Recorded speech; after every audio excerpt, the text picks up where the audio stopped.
আসসালামু আলাইকুম বন্ধুরা। ২০২৫ সালের অনার্স দ্বিতীয় বর্ষে যেই ইন-কোর্স পরীক্ষার নাম্বার সেটা এন্ট্রি করার সময় বৃদ্ধি করেছে জাতীয় বিশ্ববিদ্যালয়।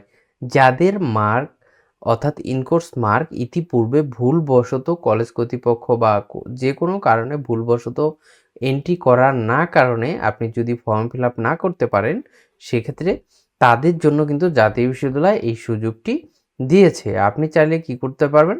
আপনি চাইলে কিন্তু আপনার কলেজে প্রতিষ্ঠানে যোগাযোগ করে আগামী ৪-৮-২০২৬ তারিখ থেকে ১১-৮-২০২৬ তারিখের মধ্যে আপনি কি করতে পারবেন?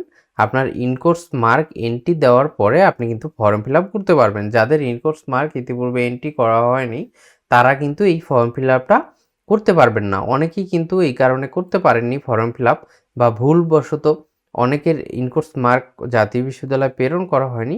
এজন্য অনেকে ফর্ম ফিল আপ করতে পারেননি। তারা কিন্তু আগামী ১১-৮-২০২৬ তারিখের মধ্যে আপনার এই ইন-কোর্স মার্ক এন্ট্রি করার পরবর্তীতে আপনি কিন্তু ফর্ম ফিল আপ করতে পারবেন। ইতিপূর্বে কিন্তু ফর্ম ফিল আপেরও এক ডেট বাড়ানো হয়েছে। এজন্য আপনারা কি করবেন?